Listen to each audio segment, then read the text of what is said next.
ملتان کے ساتھ مزید. اور آج میں دیکھ رہا تھا ایک سٹوری آپ نے سلاٹ کی ہوئی تھی, یہ جتنے وہ ڈائکس تھیں, یہ ریوز تھیں, یہ جتنے ہم نے وہ پشتے بنا رکھے تھے, مال کون کھا گیا میاں صاحب؟ اور جس کی قیمت آج اس ملک میں کون یہ کس نے مال کھایا, اور کیا کیا ڈوبا ہے اس کے نتیجے میں, اور کیا کیا ڈوبنے کا خطرہ ہے میاں صاحب؟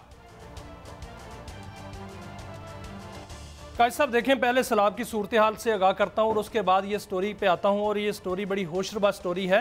سیلاب جو اس وقت ہے وہ بڑا خطرناک صورتحال اختیار کر چکا ہے, اور دریائے چناب, ستلج اور راوی سندھ بہت سے ریلے جو ہیں وہ آپس میں ان چاروں دریاؤں کے مل چکے ہیں. ابھی پنجند کے مقام پر جو ہے وہ 5 لاکھ کیوسک سے زائد کا ریلا ہے. تریمو سے 5 لاکھ کیوسک کے ریلا جو ہے وہ گزر رہا ہے. اس کے درمیان میں ملتان شہر ہے, اور اس کے علاوہ اس کے شہر کی جو ایک تحصیل ہے وہ اس کا نام ہے جلال پور شہر, وہ جو ہے وہ بہت خطرے میں ہے. اور اس میں ابھی یہ کہا جا رہا ہے کہ آئندہ 24 سے 48 گھنٹے جو ہیں یہ بڑے تشویشناک ہیں, کیونکہ اس میں 5 لاکھ کا ریلا جو ہے وہ ابھی وہاں سے گزر رہا ہے. 5 لاکھ کا ریلا مزید آ رہا ہے, اور اس میں جو دریائے چناب کا ریلا ہے وہ 1 لاکھ کیوسک کا مزید جو ہے وہ اس میں شامل ہوگا. تونسا براج پر دریائے سندھ کا 2 لاکھ کا ریلا شامل ہوگا, اور اس کے علاوہ دریائے پنجند پر جو ہے وہ راوی کا ریلا جو ہے وہ اس میں شامل ہوگا 1,12,000 کیوسک کا. اور یہ ریلے جب مکمل ہو جائیں گے, ایک دوسرے سے مل جائیں گے, تو 8 سے 9 لاکھ کیوسک کا ریلا جو ہے وہ سندھ میں داخل ہوگا.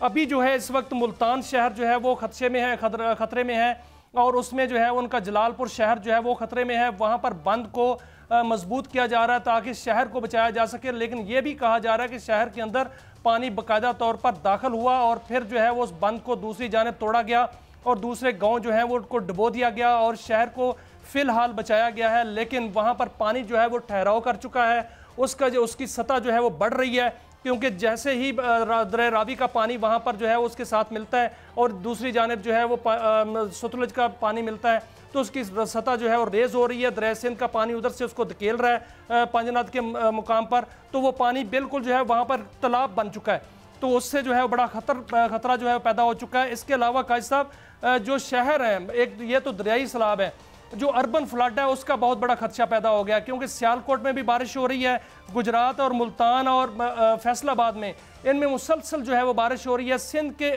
جو شہر ہے دادو, اس میں بھی مسلسل بارش ہو رہی ہے. میری آج سارا دن بات ہوتی رہی. ملتان شہر میں کل رات سے بارش شروع ہوئی, اور وقفے سے آدھے گھنٹے کا وقفہ ہوتا ہے, پھر تیز بارش جو ہے وہ شروع ہو جاتی ہے.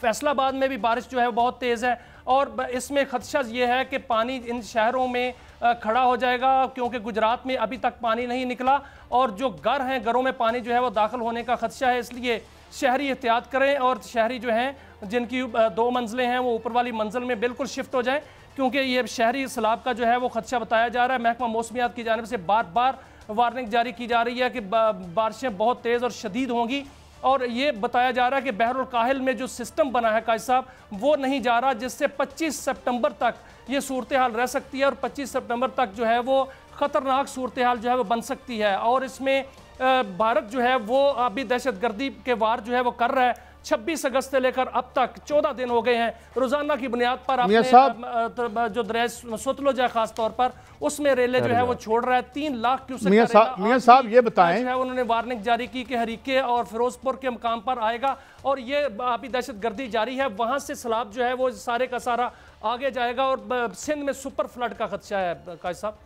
اچھا میاں صاحب مجھے یہ فرمائیے گا کہ آپ نے جسے ہم ایک ٹوٹل اگنور بھی کرتے رہے ہیں, ایک جسے آپ کہتے ہیں کرمنل نیگلیجنس تھی جس کا یہ نتیجہ نکلا ہے.